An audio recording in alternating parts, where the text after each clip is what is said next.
ભક્તો સ્વામિનારાયણ ભગવાને પોતાના આશ્રિતો બનાવ્યા. આશ્રિતોને કેમ રહેવું એના માટે કેટલોક આ એક શિક્ષાપત્રી આપણે તૈયાર કરીને આપણે આપી. એમાં બધા એના નિયમો, ધર્મો, મર્યાદાઓ બધી એમાં શીખવાડી. એમાં કોઈને બાકાત રાખ્યા નથી. શિક્ષાપત્રીમાં જે નિયમો લખ્યા બધાના ઓપન છે. એ પ્રમાણે જે વર્તે એ મહારાજે શિક્ષાપત્રીમાં હમણાં બોલ્યા કે ધર્મ, અર્થ, કામ અને મોક્ષ ચારે પુરુષાર્થો એને પ્રાપ્ત થાય છે એમ મહારાજે પોતે કીધું છે. અને જે આ પ્રમાણે નથી વર્તતા તે અમારા નથી. આ પ્રમાણે વર્તે એ અમારા. અને જે આ પ્રમાણે વર્તે છે તે આ લોકમાં મહાસુખિયા થાય છે અને પરલોકમાં પણ મહાસુખિયા થાય છે. આવા વરદાનો મહારાજે પોતે શિક્ષાપત્રીમાં પોતાને હાથે લખી અને આપણે બધાને આશીર્વાદો આપ્યા છે. તો બધા ભક્તો એ શિક્ષાપત્રી એ આપણા મા બાપ છે અને એ ભગવાન છે. મહારાજ કે અમારી વાણી અમારું સ્વરૂપ છે એ અમે છીએ. તો શિક્ષાપત્રીનો પાઠ લગભગ તો બધા કરતા હોય, ન કરતા હોય તો કરવો. મહારાજે પોતે આજ્ઞા કરીએ સમજાના હૃદય શિક્ષાપત્રી વાંચવી. ન વાંચતા આવડે તો બીજા પાસે વંચાવીને સાંભળવી. સંભળાવે એવું કોઈ ન હોય તો પૂજા કરવી. અને તણે ન થાય તો ઉપવા કરો. આટલી સજા છે સમજા.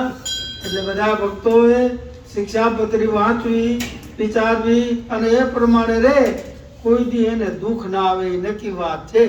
આવું ભગવાન સ્વામિનારાયણે પોતે આપણે વરદાન આપ્યું છે અને એ પ્રમાણે રહે છે. એ આલોકમાં અને પરલોકમાં સુખિયા છે ને છે અને સુખિયા રહેશે.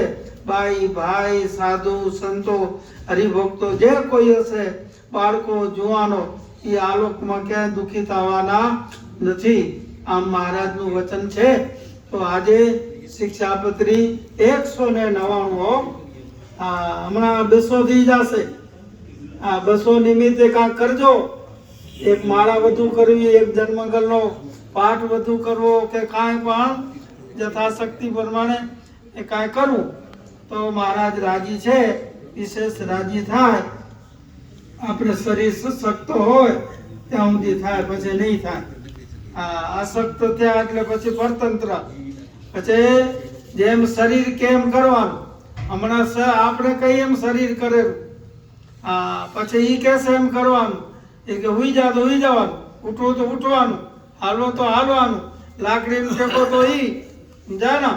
એ આપણે વૃદ્ધને જોઈએ, બીમારને જોઈએ ત્યારે આપણે વિચારા ભગવાને આપણું શરીર આવું સશક્ત રાખ્યું છે અને જો ભજન નથી થતું તો થોડુંક ખોટ આવે આપણે.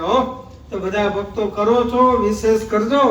અને શિક્ષાપત્રીની 200મી જયંતિ આપણે આવતા વર્ષમાં આવી રહી છે. તો એના માટે કાંક ને કાંક થોડું કરવું તો 1,000 ગણું ઠાકોરજી ફળ આપવાના છે ને છે. તો બધા ભક્તો એ આજે ભાવથી, પ્રેમથી જો સવારના પોરમાં મંગલા આરતી થઈ, હવે શણગાર થશે. આંબાનું પૂજન થયું. આંબો કહેવાય. આજે અહીંયા પર શહેરના હરિભક્તો આંબા લેવા જતા પહેલા.